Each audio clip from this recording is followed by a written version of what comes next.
नमस्कार, आप देख रहे हैं आज की खबर। मैं हूं आपके साथ रागिनी सिंह। रुक करेंगे खबरों की ओर, लेकिन उससे पहले हेडलाइंस पर एक नजर। सीएम नीतीश कुमार पहुंचे पैतृक गांव हरनौत, पिता की 44वीं जयंती पर किया माल्यार्पण। 3 दिवसीय राजगीर महोत्सव का हुआ शुभारंभ, सांस्कृतिक कार्यक्रम का होगा आयोजन। बिहार के महागठबंधन प्रत्याशी के सपोर्ट में आई भाकपा, मुजफ्फरपुर में मीना तिवारी ने बीजेपी पर साधा निशाना। बिहार के वैशाली में अजीबोगरीब मामला आया सामने, नाक की लड़ाई में कान कटवा बैठे चाचा। बिहार के मुख्यमंत्री नीतीश कुमार अपने पैतृक गांव हरनौत प्रखंड के कल्याण विघा पहुंचे, जहां मुख्यमंत्री नीतीश कुमार अपने पिता स्वर्गीय कविराज रामलखन सिंह वेद की 44वीं पुण्यतिथि के मौके पर उनकी प्रतिमा पर माल्यार्पण करने पहुंचे। मुख्यमंत्री के आगमन को लेकर कायन बीघा के चप्पे चप्पे पर सुरक्षा कर्मियों की तैनाती की गई। माल्यार्पण के बाद बिहार के मुख्यमंत्री नीतीश कुमार अपने पैतृक आवास भी गए और उन्होंने ग्रामीणों से मुलाकात कर उनकी समस्याओं के बारे में भी जाना। राजगीर महोत्सव का उद्घाटन हो चुका है। महोत्सव की शुरुआत मंत्री वित्त विभाग सह प्रभारी मंत्री नालंदा विजय कुमार चौधरी एवं ग्रामीण विकास विभाग के मंत्री श्रवण कुमार के द्वारा संयुक्त रूप से दीप प्रज्वलित कर किया गया। आपको बता दें कि कार्यक्रम 1 दिसंबर तक चलेगा। महोत्सव के अवसर पर राजगीर में अनेक तोरण द्वार बनाए गए, तो वहीं सरकारी भवन और होटलों को भी विशेष रूप से सजाया गया। राजगीर महोत्सव के इतिहास में ये पहली बार हुआ कि जब मुख्यमंत्री और पर्यटन मंत्री इस कार्यक्रम में शामिल नहीं हो पाए। 3 दिनों तक चलने वाले इस कार्यक्रम में कई तरह के आयोजन होंगे। जो नीचे तबके के लोग हैं, महादलित हैं, अति पिछड़े हैं, उनको आगे बढ़ाने की बात हो, अल्पसंख्यक में भी जो गरीब हैं उनको आगे बढ़ाने की बात हो, और हर वर्ग के समाज की जो उपेक्षित वर्ग होता है, महिलाओं का, महिला सशक्तिकरण में तो आज बिहार एक नजीर बन गया है, मिसाल बन गया है। उसकी तो बात ही छोड़ दीजिए। तो ये सब तो उनकी प्रशासनिक दक्षता के नमूने हैं। इस राजगीर में, इस बिहार में कोई क्षेत्र बचा हुआ नहीं है जहां सभी माहौल नहीं है। हर क्षेत्र में महोत्सव हो रहे हैं और राजगीर में भी महोत्सव हो रहे हैं। लेकिन राजगीर का जो महोत्सव है जो दिनों दिन काफी ऊंचाई पर बढ़ते जा रहा है। यह बात सही है कि 2 साल कोरोना ने हमें परेशान किया। हमारी जो बढ़ोतरी होनी चाहिए थी, हम जिस दिशा में आगे बढ़ रहे थे उसमें कुछ रुकावट आई है। लेकिन हम सब लोग मिलकर के, बिहार के लोगों ने और बिहार की सरकार ने सब लोग मिलकर के कोरोना को परास्त किया और कोरोना के परास्त करने के बाद अब महोत्सव फिर से। कुढ़नी विधानसभा उपचुनाव में अब भाकपा माले भी कूद पड़ी है। विधानसभा क्षेत्र में घूम घूम कर भाकपा माले के नेता महागठबंधन के प्रत्याशी मनोज कुशवाहा के पक्ष में वोट मांगेंगे। इसकी जानकारी सोमवार को हरिसभा चौक स्थित कार्यालय में प्रेस को संबोधित करते हुए केंद्रीय कमेटी सदस्य मीना तिवारी ने दी। उन्होंने बताया कि माले पार्टी ने निर्णय लिया है कि उपचुनाव में महागठबंधन प्रत्याशी के पक्ष में क्षेत्र में जाकर जनता से वोट मांगेंगी। इस दौरान विधायक दल के नेता महबूब आलम, भोजपुर के विधायक सुदामा प्रसाद, डुमरवा के विधायक अजीत कुशवाहा सहित पार्टी के राष्ट्रीय नेता गांव-गांव घूमकर जनता से वोट मांगेंगे। वहीं उन्होंने बताया कि 1 दिसंबर से 3 दिसंबर तक केंद्रीय कमेटी की बैठक रखी गई है। होने को है और इसमें भाकपा माले पूरी ताकत से गठबंधन के उम्मीदवार के पक्ष में चुनाव प्रचार में है। हमारी पार्टी के कई विधायक कुढ़नी आ रहे हैं जो महागठबंधन के उम्मीदवार हैं, जदयू के जो उम्मीदवार हैं उनके पक्ष में कैंपेन करेंगे। कल से हमारे जो तरारी के विधायक हैं सुदामा प्रसाद, वो 29 तारीख से लेकर के 30 तारीख तक रहेंगे। 30 से विधायक दल के जो हमारे नेता हैं महबूब आलम, वो आकर कुढ़नी में कैंप करेंगे। प्रसिद्ध लोक गायिका मैथिली ठाकुर का उद्योग विभाग की ओर से बिहार के खादी, हस्तशिल्प और हथकरघा उत्पादों के प्रचार प्रसार के लिए ब्रांड एम्बेसडर बनाया गया है। बिहार के उद्योग मंत्री समीर कुमार महासेठ और उद्योग विभाग के प्रधान सचिव संदीप पौंडरीक ने लोक गायिका मैथिली ठाकुर को बिहार खादी, हैंडलूम और हस्तशिल्प का ब्रांड एम्बेसडर बनने पर बधाई भी दी। बिहार राज्य खादी ग्रामोद्योग बोर्ड के परिसर में आयोजित सादे समारोह में बोर्ड के मुख्य कार्यपालक पदाधिकारी दिलीप कुमार और उपेंद्र महारथी, शिल्प अनुसंधान संस्थान के निदेशक विवेक रंजन मैत्री ठाकुर को ब्रांड एम्बेसडर बनाए जाने संबंधी प्रपत्र सौंपा।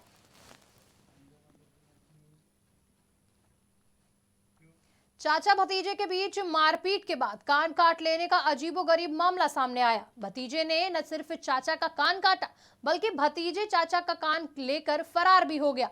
बताया जा रहा है कि घर के मामूली झगड़े को नाक का सवाल बनाने के बाद चाचा भतीजे में मारपीट हुई और भतीजा चाचा का कान काट बैठा। कान चबा लेने की ये वारदात लालगंज थाना क्षेत्र के पूरन टांड गांव की है। चाचा का लड़का है, उसी का बेटा ने हमारे कान के दांत से काट दिया। ये कान आपका गायब है, क्या हुआ? अब गायब है, क्या किया वही नहीं जानेगा। बात के लिए झगड़ा हुआ, जैसे मेरा सूखा हुआ जलावन रखा हुआ था, उसी के ऊपर वो अपना कच्चा जलावन रख दिया। उसका कच्चा जलावन जो है ना, हम अपना साइड करके अपना सूखल जलावन निकाल रहे थे। इसी बीच में बोलने लगा कि मेरा जलावन तुम छुआ। इसके साथ जो है इसका पट्टीदार जो है मारपीट किया और दांत से जो है इसका कान काट लिया। तो कान काटने के वजह से जो है कान काट के और जो कटा हुआ पार्ट था वो अपने साथ लेके चला गया। ले गया, चबा गया, क्या हुआ? चबा गया, अब ये तो पता नहीं क्या किया, मगर उसी के पास है। ये कान मरने की स्थिति में है इसका? अब जो है इसको जो है हम लोग यहाँ से जो है प्लास्टिक सर्जन के पास जो है रेफर करेंगे इसका रिपेयर के लिए। प्राइमरी ट्रीटमेंट करके और उसके बाद पीएमसीएच रेफर करेंगे प्लास्टिक सर्जन डिपार्टमेंट।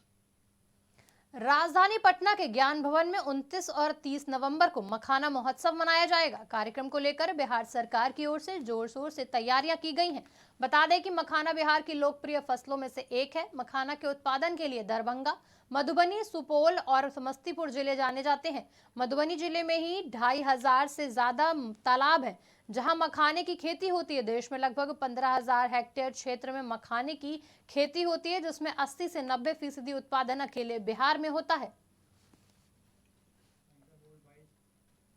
पॉलिसी हम लोग तय कर रहे हैं कि मखाना का जो खेती कर रहे हैं उसको मार्केट में हम कैसे व्यवस्था करें।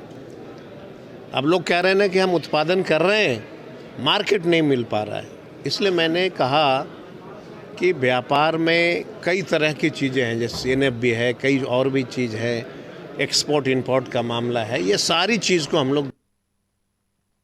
मुजफ्फरपुर के अलकापुरी में पिछले दिनों हुई सेलुलर कंपनी के ड्राइवर प्रशांत कुमार को गोली मारने के मामले का पुलिस ने खुलासा कर दिया है। इसी के साथ 2 लूटपाट और फायरिंग की घटनाओं को भी पुलिस ने खुलासा किया। पुलिस ने शूटर सहित 7 लोगों को गिरफ्तार किया, जिसमें से 2 आरोपी लगभग आधा दर्जन घटनाओं को अंजाम देकर पुलिस की नींद उड़ा चुके थे। गिरफ्तारी की जानकारी देते हुए एसएसपी जयकांत ने बताया कि प्रशांत कुमार की हत्या के बाद डीएसपी वेस्ट अभिषेक आनंद और टाउन डीएसपी राघव दयाल के नेतृत्व में टीम बनाई गई थी। टीम ने मानवीय और वैज्ञानिक तरीके से गैंग का पता किया और गिरफ्तार करने में सफल रही। वहीं आरोपी के पास से लूटी गई बाइक, अर्धनिर्मित पिस्टल और गोली समेत 26 किलो गांजा भी बरामद किया गया है।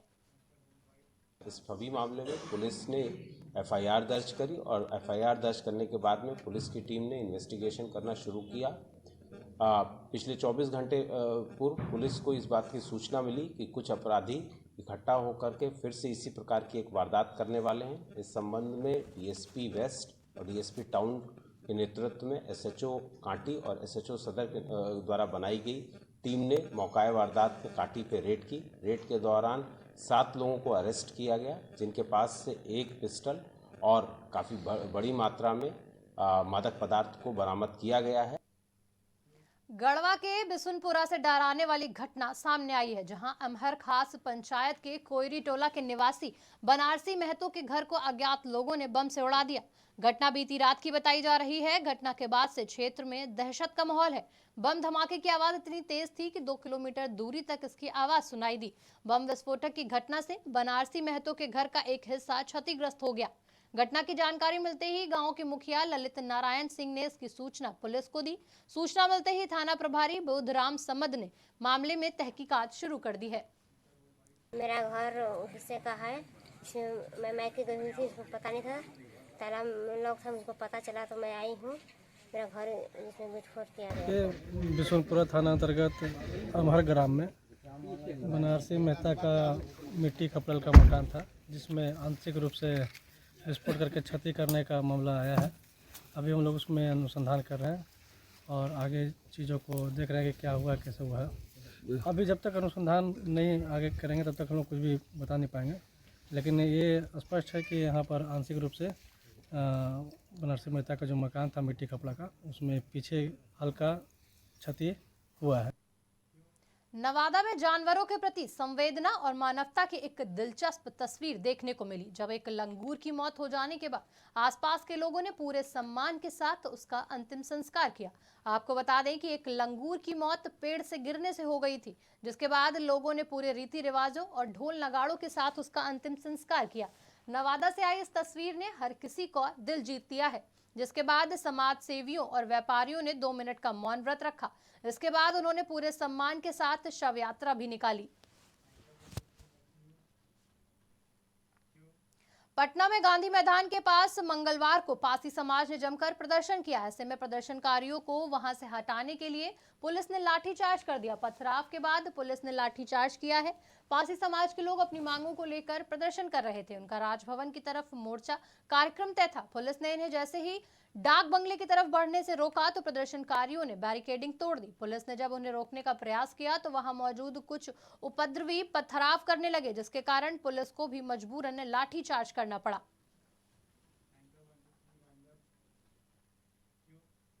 फिलहाल इस बुलेटिन में इतना ही। देश दुनिया की तमाम खबरों के लिए देखते रहिए आज की खबर।